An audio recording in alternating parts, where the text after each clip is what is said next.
Hello, everybody. Hi. I hope I'm clear. Um if you can see me or hear me, please just put in a hi over there. Just let me know that you can hear me clearly.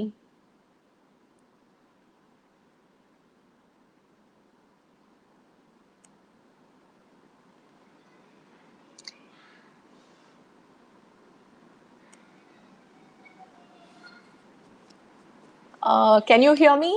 Is the volume clear?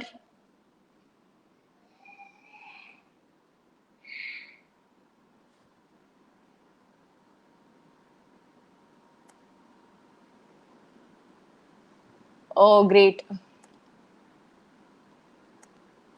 Okay, that's great. So good to see all of you. Let's begin then.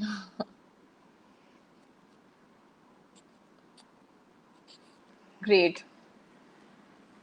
Uh, so we are going to be discussing the remains of the day today, and it was a very fascinating read, a very different kind of a book, something which we cannot say there was a tremendously important or a big story, but it had packed so much into such a simple incident as a butler taking a holiday. So this is one fascinating read. In fact, now I'm going to share my screen as always and show you the presentation I have for you.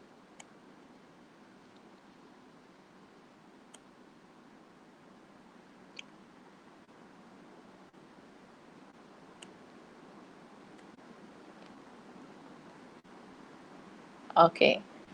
Uh,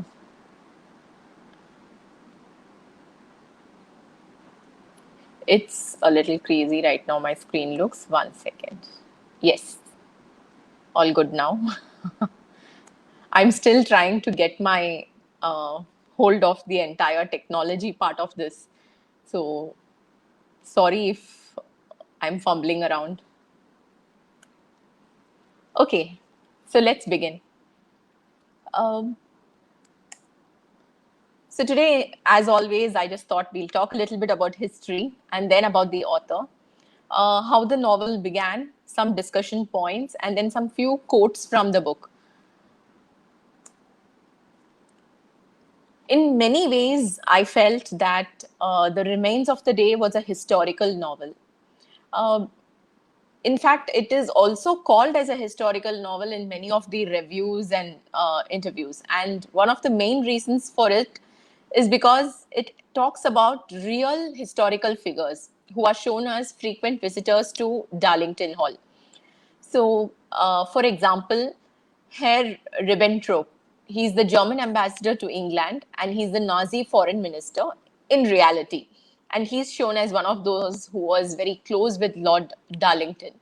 The other person, Lord Halifax, is also actually Britain's foreign minister.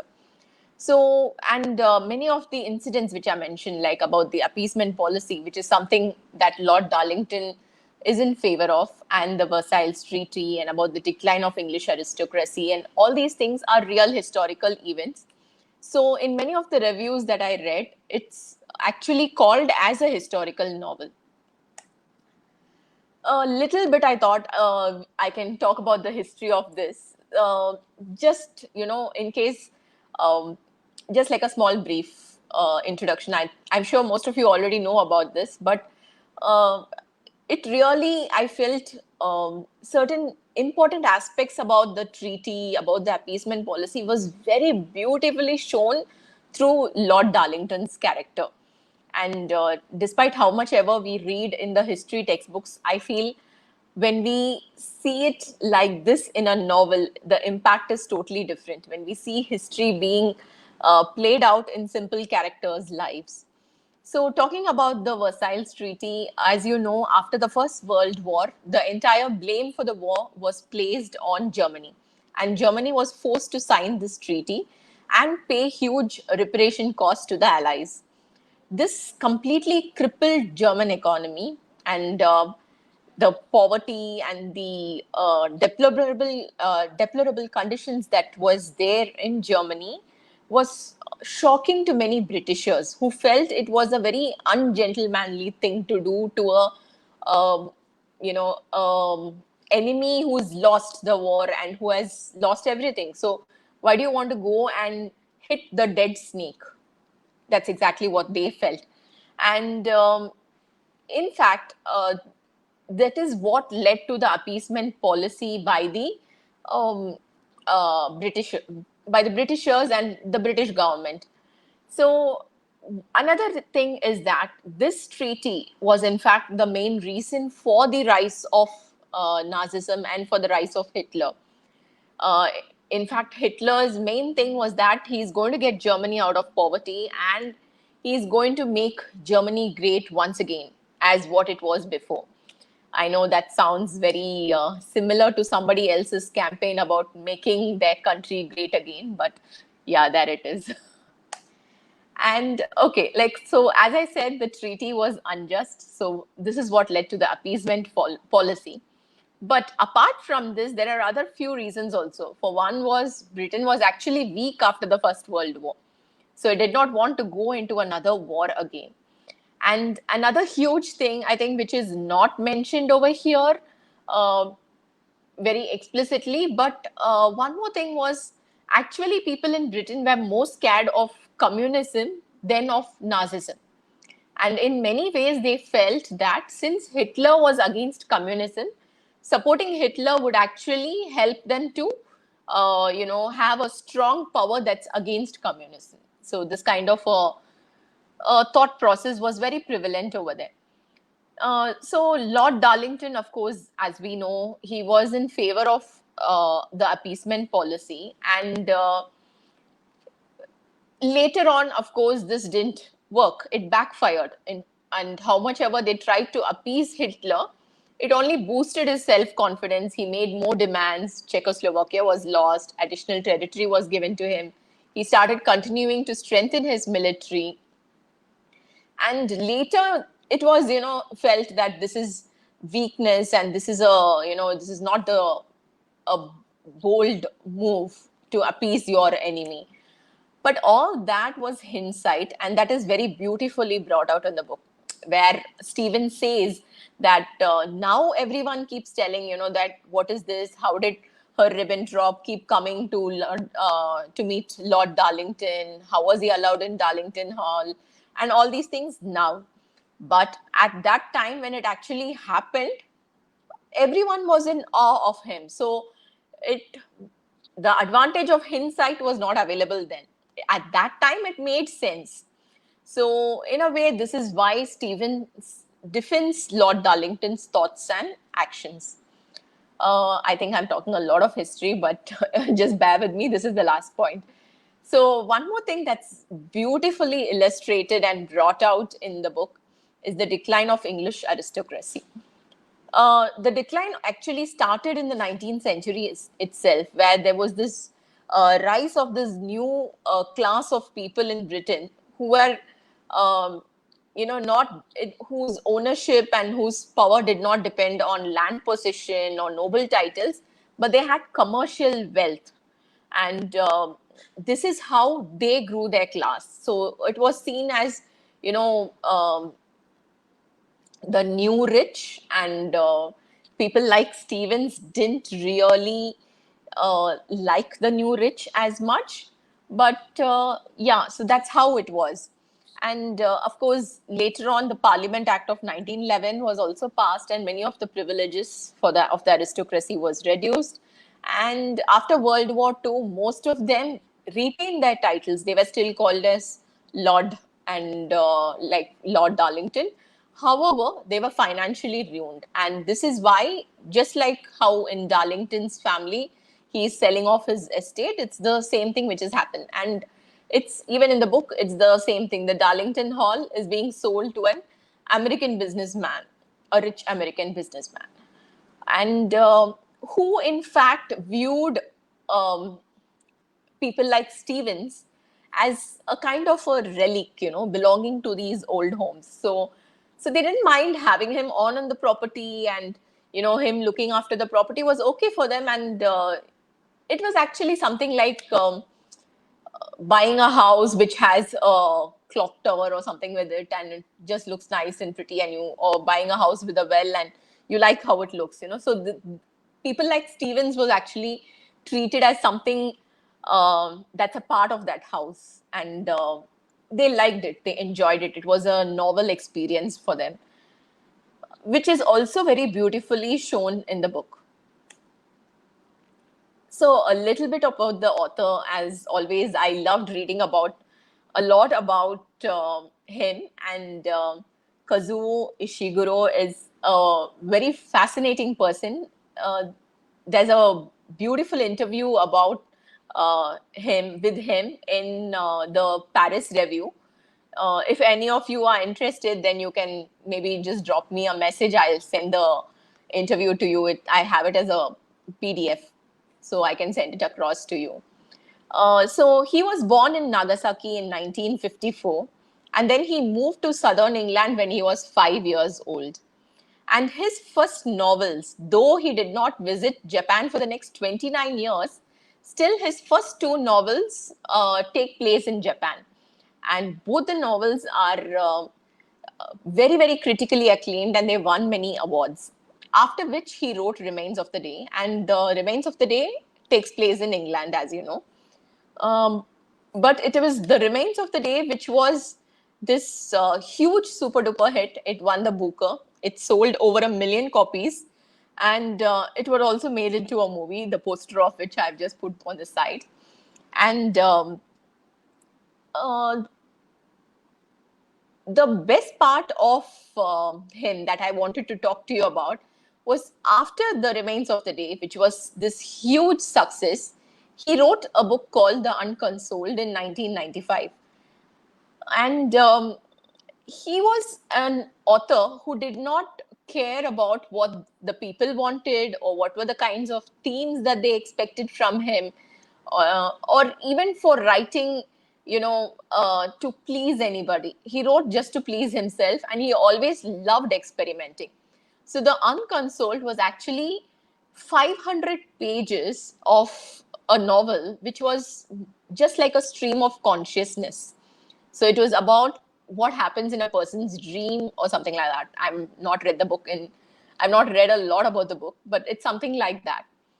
And it was literally torn apart, and there was so much of criticism heaped on his writing and on his style of writing and everything.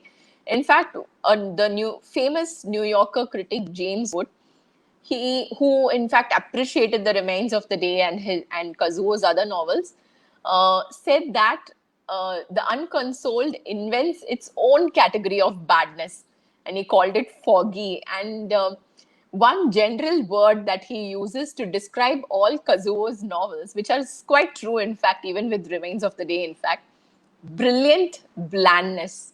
So it's actually, if you take it as just the crux of it, it's not a real plot, or it's not got a huge story in it or anything. It may be considered bland if you explain to someone and tell them that it's about a butler going on a road trip. They'll be like, what happens? Nothing happens. He just goes and meets one of his ex-friends. That's it. So they would say that it's bland. What is there? What's happening in this? But I think I just breezed through the book. It was beautifully written and so wonderfully brought out. The history and the people's thoughts and the way Stevens behaves was just beautifully brought out in the book, I guess.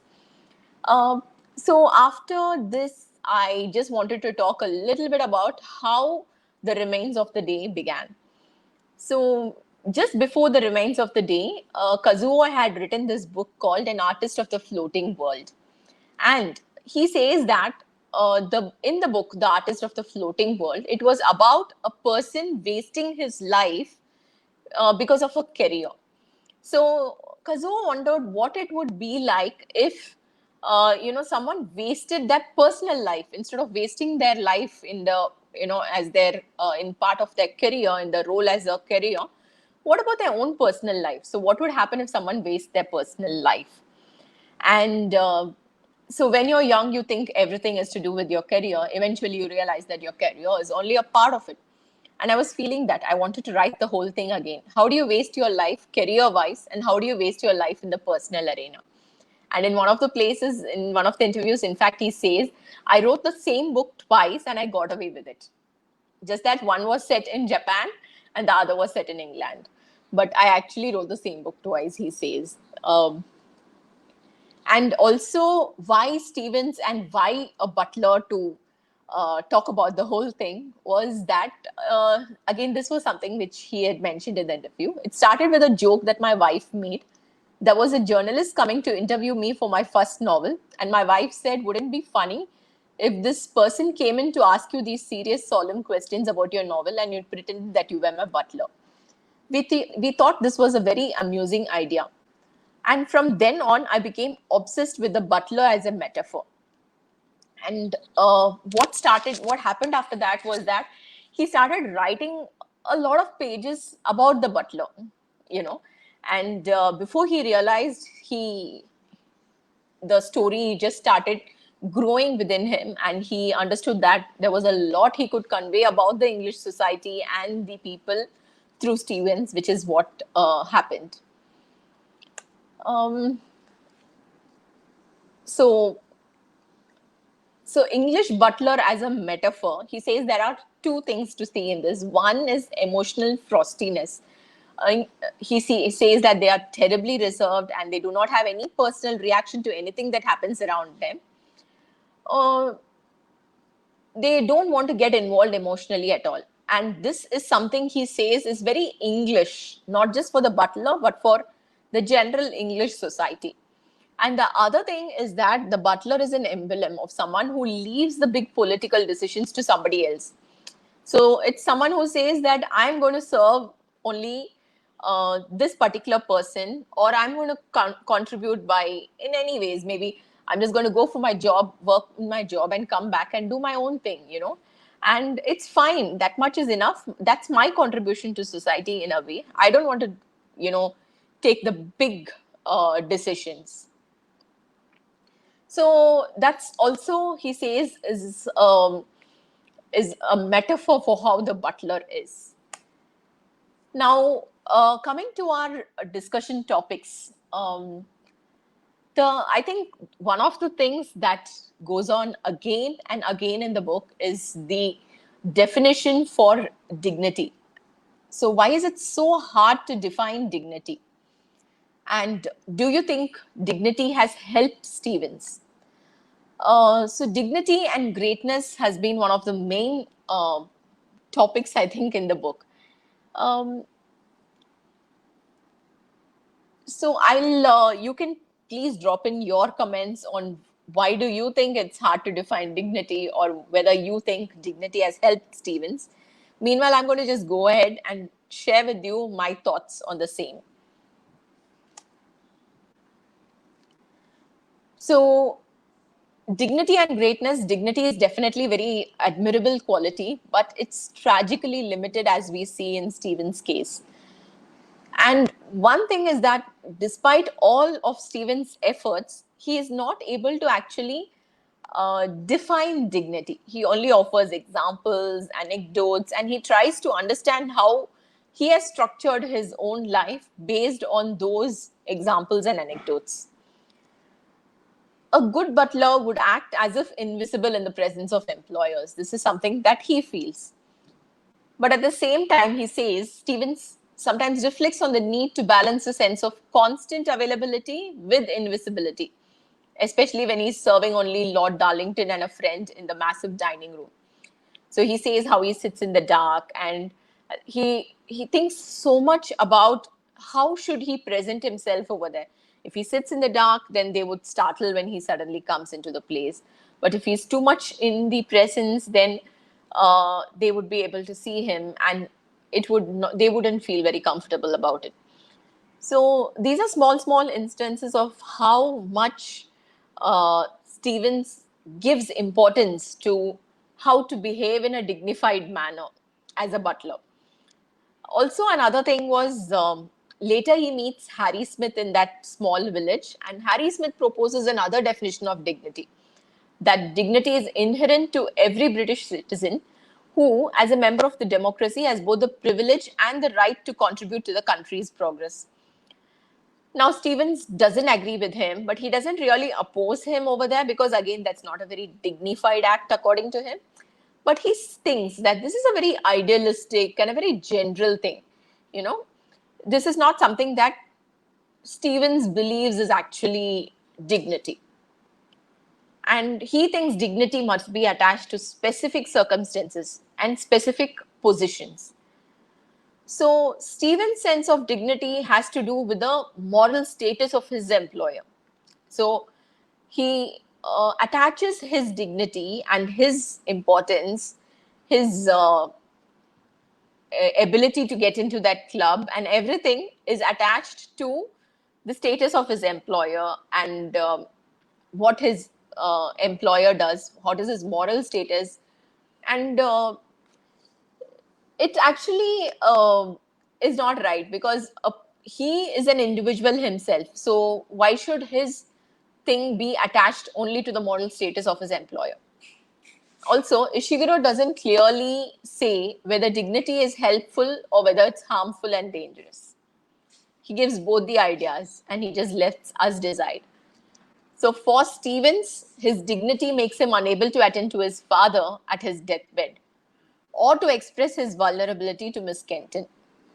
For Lord Darlington, his belief in dignity has ruined his name and his hopes that Germany and Britain can be gentlemen in their dealings with each other. It never happened, and it would never happen too. So, so that's what I had for dignity and greatness. The next topic that I wanted to discuss was about retrospection and regret, and I think this is something that our leaders and public must do more of: retrospect and regret the wrong decisions that they take, because they allow history to keep repeating itself. Um, okay, there's just a few comments. So let me just go back to the comments and for a minute. Yeah. Butlers in England were the backbone of the manor house. Yeah, stiff upper lips who don't show their emotions. Yes, very true, and that's exactly how Stevens is, and he believes that is what is dignity. Um, I don't know. I think even in the English movies, in fact, I remember that I had watched this movie. Um, I think it was Baby's Day Out. Yeah, Baby's Day Out, where the child goes missing and the mother is in obvious distress. However, they never show her crying and weeping and all. The movie was remade in Tamil a couple of years later. And as soon as the child goes missing, the mother breaks down and cries and everything. And my father used to always say how uh, the Westerners are more in control of their emotions when compared to the others. So I'm not sure, but maybe that's true. Maybe that's how their culture is. So, so coming back to this point, retrospection and regret, um, can we use hindsight for some foresight? This was just something that I wrote, but I think Stephen's shyness and social awkwardness has become a source of regret to him, but he doesn't reveal it till the end. Till the end, he's a very unreliable narrator. He tells a story which is convenient to him. You know, he tries to justify his actions, even when he, in fact, feels and knows that Miss Kenton must be crying behind the closed door. He doesn't knock the door. He doesn't go to her. He just tries to justify and tell that he was busy at that moment and he was a very dignified butler and this is what was expected of him, to do his duty, but not to go to Miss Kenton when she was crying, or not to go to his father when his father was on his deathbed. So he For example, one more thing is, in many instances, it looks like he himself is not able to understand his actions. For instance, does he know that he loves Miss Kenton? It's not very clearly, he doesn't mention it clearly in the entire novel. Or has he repressed this even from himself? So Stephen's troublesome reflections encompass not only on his own memories, but also historical events that led to Britain's role in the World War II. So, uh, just like how he uh, retrospects and then, but does not regret actually, he thinks about what happened and he tries to justify it. The same way he thinks about what happened between Lord Darlington and the Nazi foreign minister and everything, and he is trying to justify that. Now, we don't know how far it was justified, because there are instances which show that Lord Darlington had a very anti Semitic policy, and he wasn't, um, you know, of course, he regrets it later, but at that time, he did have those feelings. So, we don't know exactly how much we can trust Stevens based on whatever he's sharing with us about Lord Darlington. For example, this is exactly the point I was talking about. So Stevens is unable to admit at the time or in retrospect that his employer's political dealings aided the Nazis. Likewise, many important politicians and aristocrats in England failed to truly see what was happening before their eyes as Nazi Germany rose to power.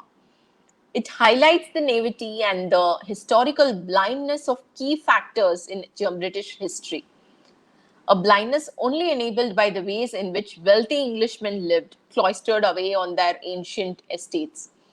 So, this is how it was in Britain at that time. So, there are these gentlemen with these grand names and these huge estates who threw these lavish parties and had these dozens of servants running around the house and making sure everyone is comfortable and fine. And they played a major role in the political decisions at that time.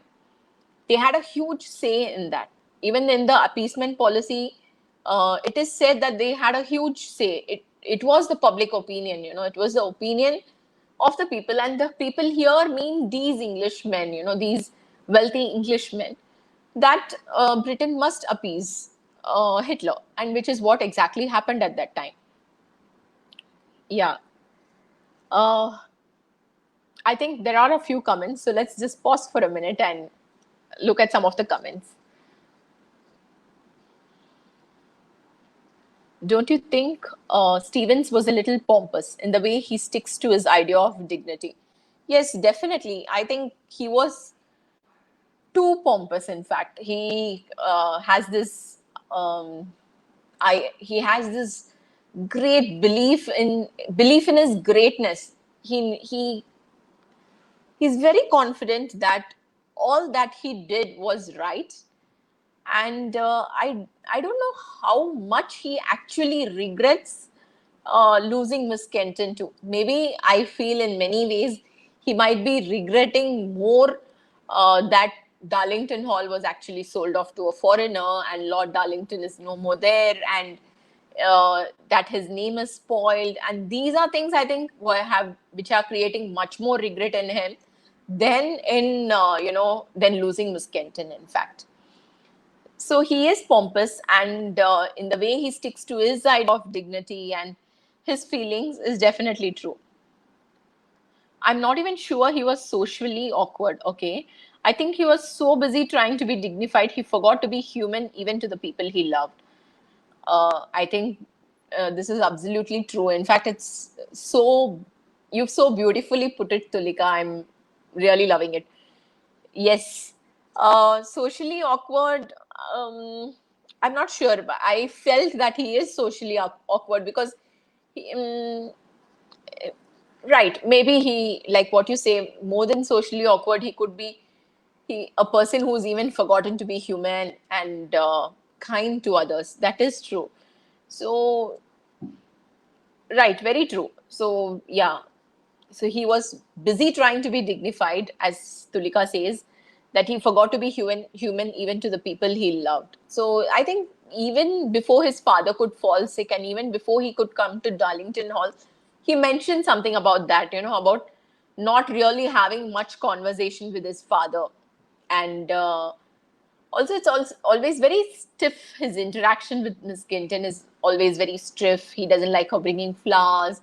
He wants to uh, have a very non-cheerful room and a very dark and all that, because he thinks that what will give him his power and his feeling of greatness. So they are tutored like that. Yes, I think so. They are, but who is the one who's actually? I'm not sure if they must be having some tutoring or something for this. But yeah,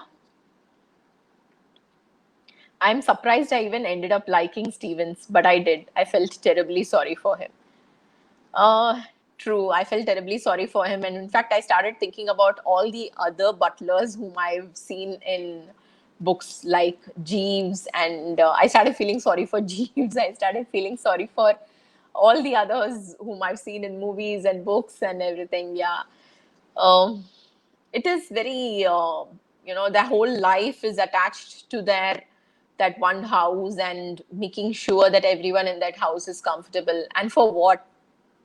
What's the big deal? Why do they need to do that? But yeah, they do that. And in fact, I think that's also great in a way, to be able to um, give up your entire life for someone else and be happy with that and content with that. It might actually have, he may not even have bothered about Miss Kenton or about anything else, you know, if Lord Darlington was continuing to be in Darlington Hall and if things were back as they were before, is what I felt, you know. Even now, this thought of Miss Kenton and everything is happening because it's evening. It's the remains of the day. He's towards the end, and he can now look back and see. That's what I thought so, and I think I thought the title was very apt in that way. Yes, they are emotionally attached to the Maynard. True.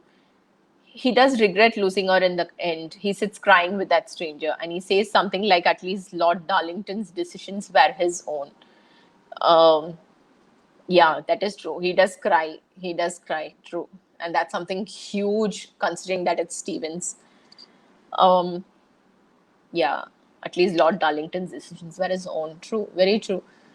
Mm, but it wasn't like he was stopped from taking his own decision. I don't know what he thought.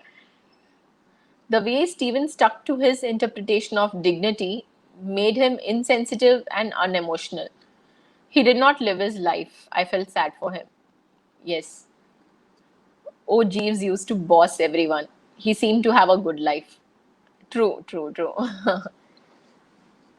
Yeah, Stevens actually has not lived his life at all. And yes, it's actually very sad for him. And I don't know how many more Stevens are actually there. And I feel um, the author himself, Kazuo itself, may have seen many more Stevens for him to base, on such a character. Yeah, Jeeves used to boss everyone, and Wooster was a perfect boss for him, and he used to really keep him out of trouble. And it's one of my most favorite literary characters probably was Jeeves and Wooster. Okay, so just going back to our discussion,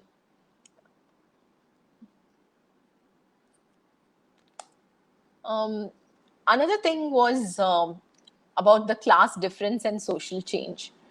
So, something very, I don't know, a little bit very surprising was how Stevens accepts that, this is the right way it has to be. So, this class difference is okay and it's totally fine. He does not even wince when the guests questioned him during dinner about political issues, and he is expected to act ignorant, and he accepts that and he acts ignorant. He doesn't even try to answer them or give any points or anything. I don't think he would have been as ignorant as that. He might have had some idea about it. At least that's what I think so. But he knows that this is what is expected from him, and I felt that that's why he doesn't want to give any idea at all about about any of the issues which were thrown at him.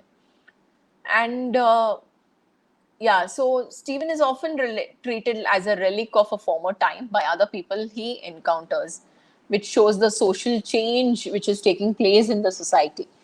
Uh, so this is one thing which struck me about the book. The other thing, I think this is the last topic. The last discussion topic was about loyalty. Again, I don't know, Stephen's loyalty to Lord Darlington itself was very disturbing at times. So he insists and he says that Lord Darlington was never anti-Semitic, you know, while still he recounts Darlington's, you know, explicitly anti-Semitic comments and acts.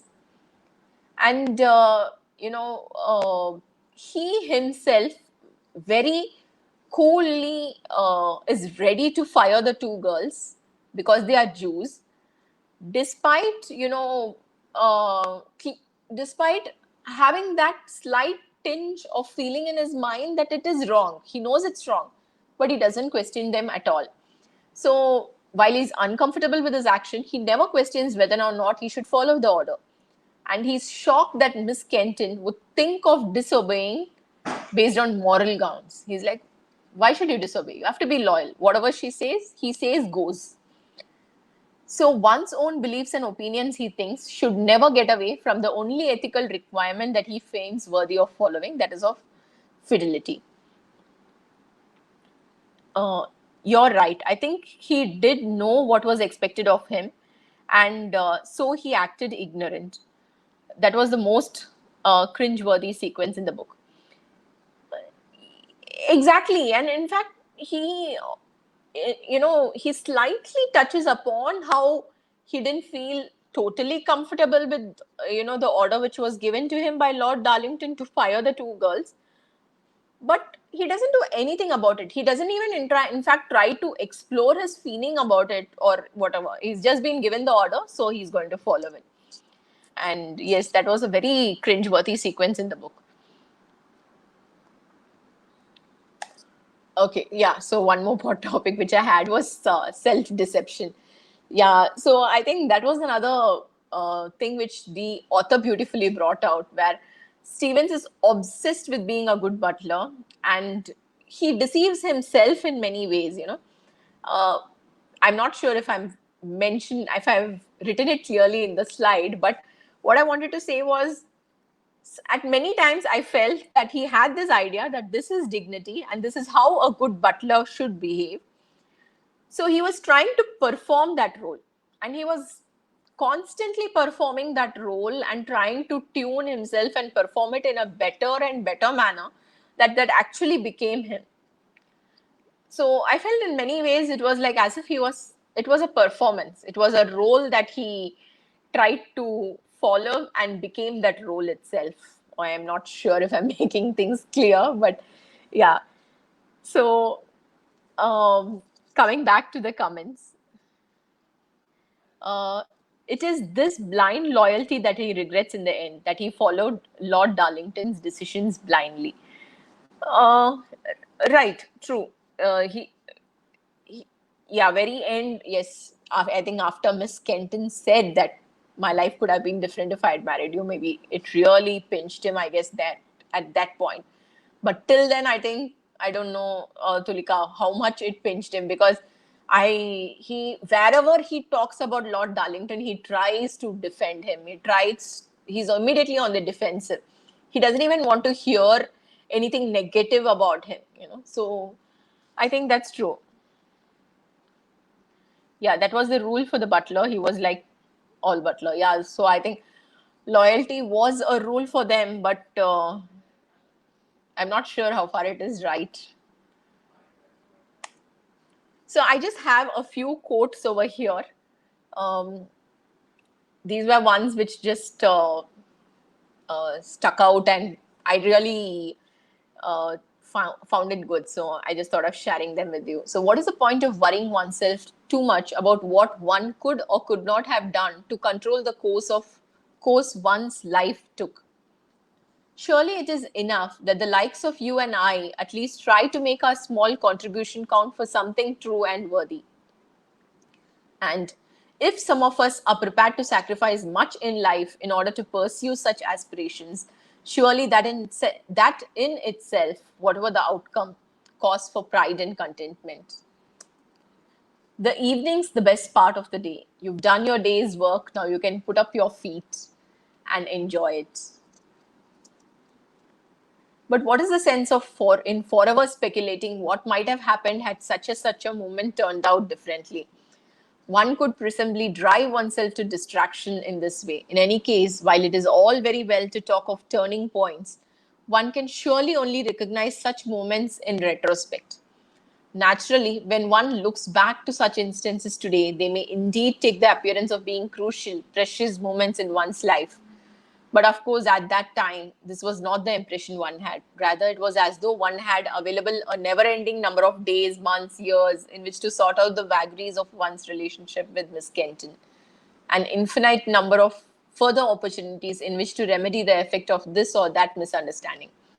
There was surely nothing to indicate at the time that such evidently small incidents would render whole dreams forever irredeemable. I think this was a beautiful, a very beautifully written paragraph, and very clearly says how Stephen's mind was.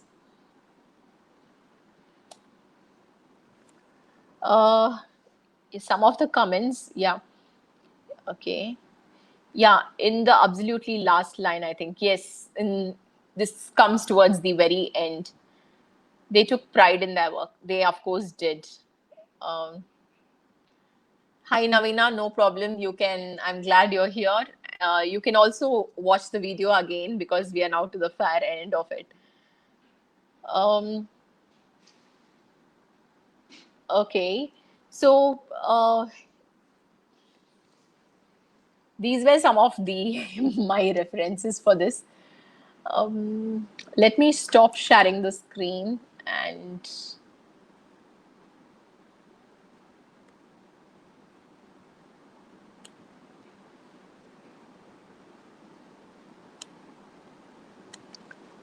okay, I'm back. So this was a fantastic book, and really enjoyed the discussion, and I hope you all found it useful too. Um, so as you know, the poll which we ran in the group, there was a three-way tie. So the next three books that we are going to be reading is going to be, the first one is going to be Wuthering Heights, and I'm extremely excited about that because it's one of my most favorite books. So I'm not sure how I'm going, how, let's see how I'm able to discuss it, because sometimes when you like the book too much, it's more tougher to discuss it. And the next one is going to be Dracula. That's going to be also a real fun read, I guess. And the next one after that is going to be Anna Karenina. And Anna Karenina is like one of my all-time favorite classics. But um, Anna Karenina is broken into three parts, and I've always enjoyed reading the first part, skipping the second, and going to the third. So this time I can't do that because we're going to have a discussion. So I have to read the full book and then appreciate it and discuss it with you. So that's going to be a challenge. There are a few more comments, and let's just see this. The language in the book is rich and beautiful. I got carried away by the author's description of nature. Very true. To quote one, what is pertinent in the calmness of that beauty? Its sense of restraint. It is as though the land knows of its beauty, of its own greatness, and feels no need to shout it. In comparison, the sorts of sights offered in places as Africa and America, though undoubtedly very exciting, would, I am sure, strike the objective viewer as inferior on account of their unseemly demands.